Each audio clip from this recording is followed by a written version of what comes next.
The countdown to the November election is now under 80 days. Ahead on Face the State. I say we run the most secure elections in the country. By the way, if you want to know why I can say that without a moment's hesitation, sign up to be a poll worker. You'll see why. Secretary of State Frank LaRose discusses election security, the constitutional amendment on your ballot, and the need for poll workers. Plus, when I started learning about this problem in Ohio and how it's bilking our veterans who served our country and sacrificed for us, for our freedoms, I was appalled. What state lawmakers are doing to try to protect veterans' benefits. And first responders say there's a hidden cost to all the growth in Central Ohio. Tens of millions of dollars that could be helping them protect you isn't coming into their coffers. What some state lawmakers are trying to do to strike a balance between protecting people and bringing in business. Face the State starts now.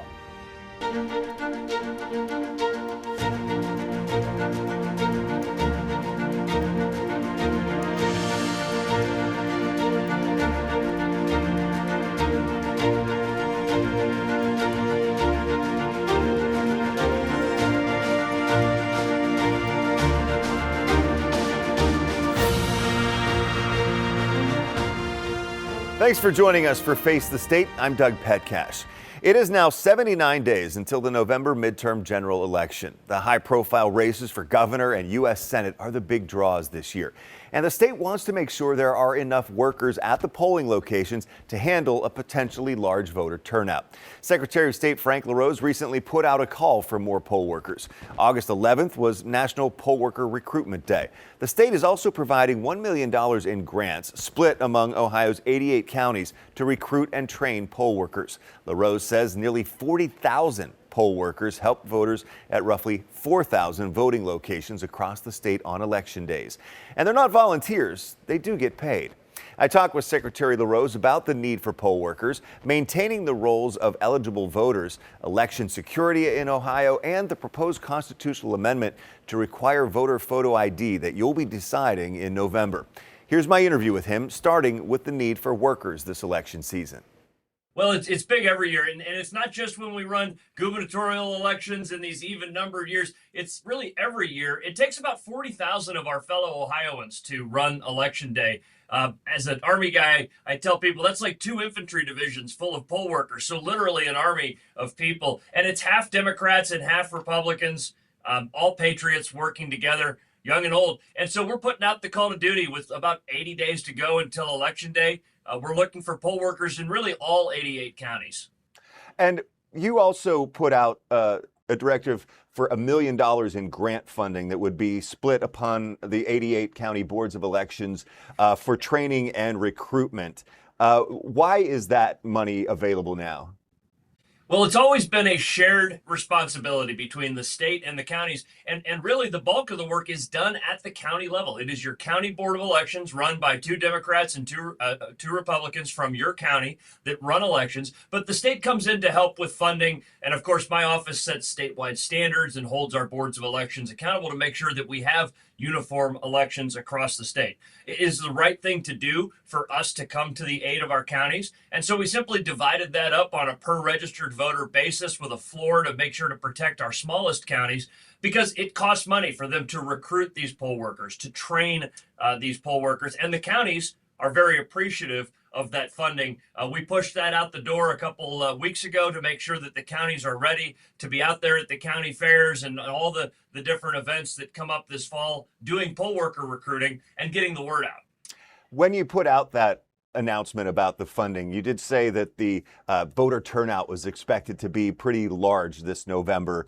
And so there was a goal of training at least 15% more poll workers with a goal of 30% reserve pool. So I guess the question is, how big of a turnout are you expecting in November? Well, Doug, as you know, I don't provide specific turnout estimates or whatever else. We don't rest until we get 100% turnout. But let me tell you where the trend has been in Ohio during the 7.5 years that I've been Secretary of State. We have been breaking records. And so that's something that we're really proud of. We make it easy to vote and hard to cheat. That's the right mix, the the right balance here in Ohio, and Ohioans have responded. So Ohioans turn out to vote. We're civically minded people. I expect that we're going to have large turnout. But this thing about having a reserve force, this actually comes from 6 years ago. And when we were going into 2020, we knew that things were going to be a little bit difficult that year. Early that year, we faced a difficult circumstance, and so I put out the call back then for boards of elections to train and recruit that reserve force, because at 6 a.m. on Tuesday morning, it's too late to find new people if people call off sick or have life that happens and they're not able to serve. And so we've kept that going. It served us well in 2020. We required every board of elections to have that backup team of trained poll workers ready to go. And so we've continued that ever since. We're requiring our boards of elections to get that extra 15%, and we're suggesting that they go above and beyond that as well. And it has served us well. When other states have found themselves short of poll workers, Ohio never has, at least during the 7.5 years that I've been doing this job. We've been ready to go to staff each one of nearly 4,000 voting locations. I mean, think about that, all over the state, and they open right on time and they run all day, staffed fully with the right team of poll workers. If someone wants to become a poll worker, what do they need to do?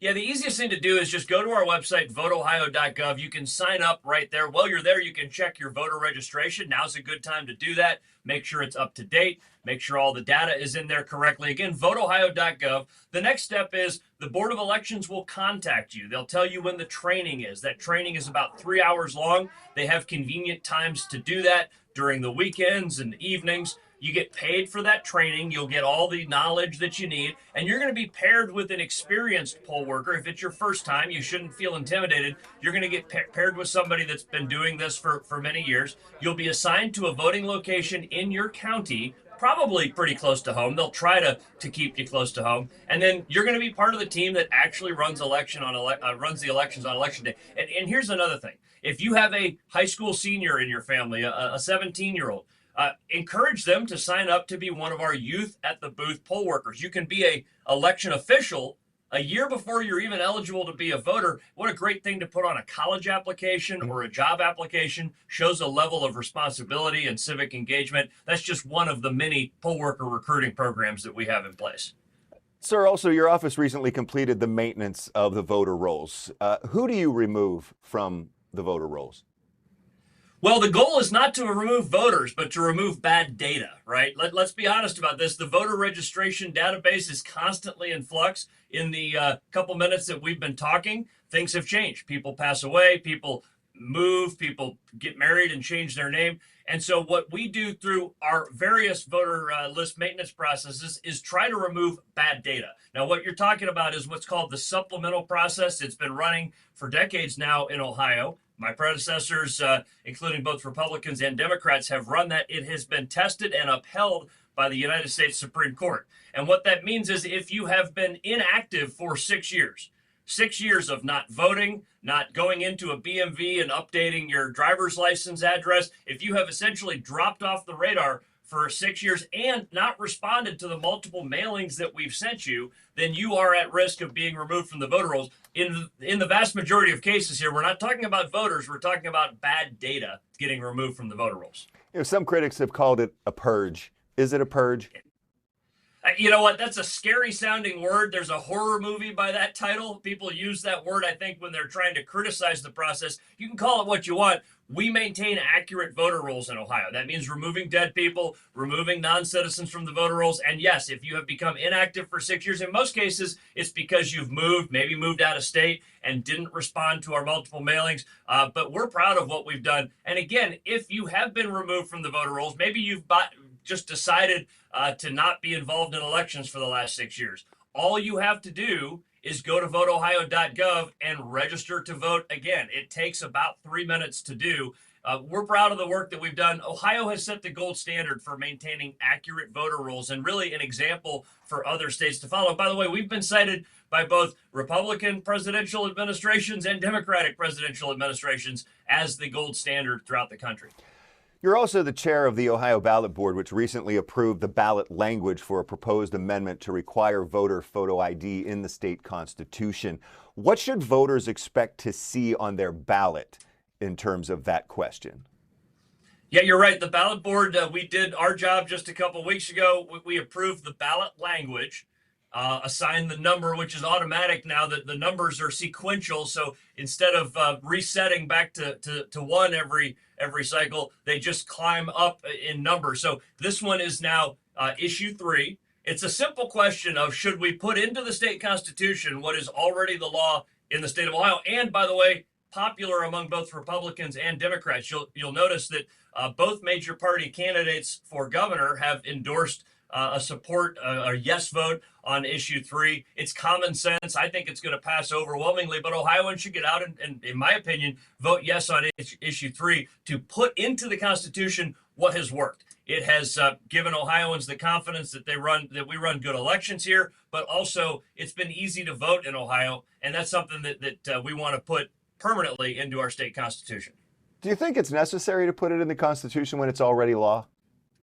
I think it's smart to put it into the Constitution. Again, I've been a voice for a long time saying that there's a lot of things in the Constitution that don't belong there that should just simply be in statute. But the things that belong in the Constitution are those fundamental rules, the basic structure of government, the very foundational things. And again, checking IDs is one that I think qualifies to put in the Constitution. Other states, unfortunately, that have had a photo ID requirement have repealed it. We don't want to see that in Ohio. We want that stability and predictability in our voting process, regardless of who's running the General Assembly or who's serving as governor. We want to make it permanent in Ohio, and it's a smart, common sense thing to do. You and I have talked about it a lot in the past, but is there fraud in Ohio elections? How secure are our elections, in your opinion? I say we run the most secure elections in the country. By the way, if you want to know why I can say that without a moment's hesitation, sign up to be a poll worker. You'll see why I can say that we make it both easy to vote and hard to cheat. Voter fraud occurs at a very small rate in Ohio. And that's something that we work to keep it rare, right? It's exceedingly rare in Ohio. When we catch it, we actually prosecute it. We work with county prosecutors and with the state attorney general to refer wrongdoers so that they face justice. And we have the rules in place to keep it exceedingly rare. That's what the process is all about. Again, voter fraud can have a big impact. We see elections in Ohio that come down to single digits or even a tie vote every single year. And so, yeah, it's probably not going to change the outcome of a gubernatorial race or a presidential race or a U.S. Senate race, but 1 or 2 fraudulent votes could turn a city council race or a school board race or a local contest like a levy. And so we take it seriously. We keep voter fraud rare in Ohio, and that's something we should be proud of. And again, to check your voter registration, to find out where your polling location is, to see what's going to be on your ballot, or to sign up to be a poll worker, just go to the Secretary of State's website at voteohio.gov. That's voteohio.gov. Still ahead on Face the State, protecting veterans from bad actors, how a new bill would help keep an eye on anyone offering veterans help getting their benefits. And protecting firefighters, the environment, and the public from dangerous and toxic firefighting foam. How the state of Ohio is doubling down on destroying so-called forever chemicals. It's estimated 700,000 military veterans live in Ohio. They served our country and deserve the benefits coming to them. But a couple state representatives say unscrupulous actors often target and take advantage of veterans seeking benefits through the Veterans Administration. So they've introduced a bill to stop this practice and protect our vets. Democratic State Representatives Sean Brennan and Daniel Troy introduced the bill. They say unaccredited third parties often charge veterans excessive fees to help them navigate the VA system for benefits. They make unrealistic or misleading promises about benefit eligibility and sometimes abandon veterans at critical stages of the claims process. And right now, there are no penalties for doing business without accreditation. The long title of the bill is the Veterans Empowerment Through Ethical Representation and Navigation, or Veteran Benefits Protection Act. The bill would crack down on those unaccredited third parties, establish penalties within Ohio law if they fail to get accreditation through the VA, and make sure these firms or individuals are held to federal standards. I talked with Representative Sean Brennan about what the bill would do and the need for it.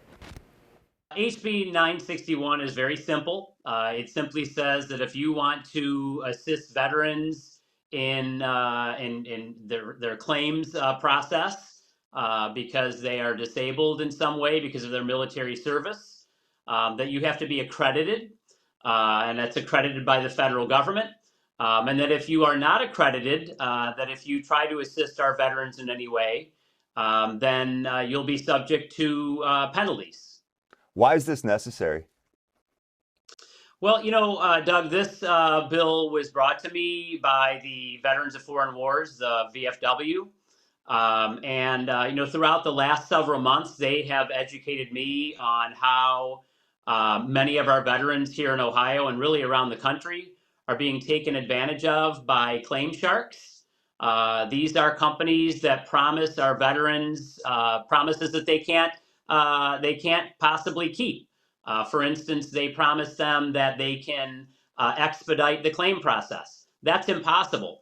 Everybody that files a claim has to file it through the VA, the Veterans Administration, and they're put in line. You don't get to jump the line because you're one of these companies that charges exorbitant fees to our veterans for doing something that is provided for free.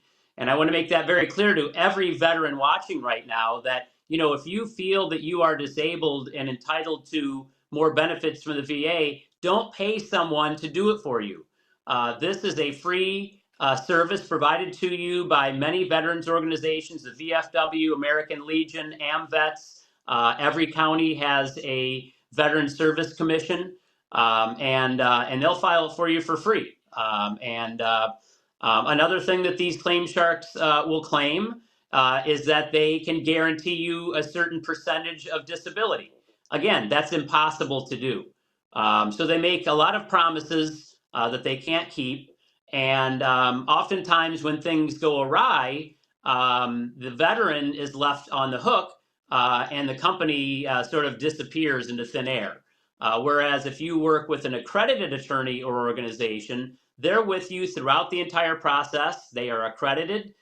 They have to, by law, take you through the entire process. They can't just cut you loose because things aren't going their way. And they wouldn't do that anyway because they don't have a financial interest in your benefit getting increased. They're doing it because they want to simply help our veterans, not for any other reason other than that. And you mentioned, working with the other veterans organizations, the VFW and others. How valuable was their feedback for you? They brought this bill to you, you say. So obviously, I guess this is a kind of a big problem in the state. It's a huge problem in Ohio and throughout the nation. In fact, 12 states, it's around 11 or 12 states have already banned the practice.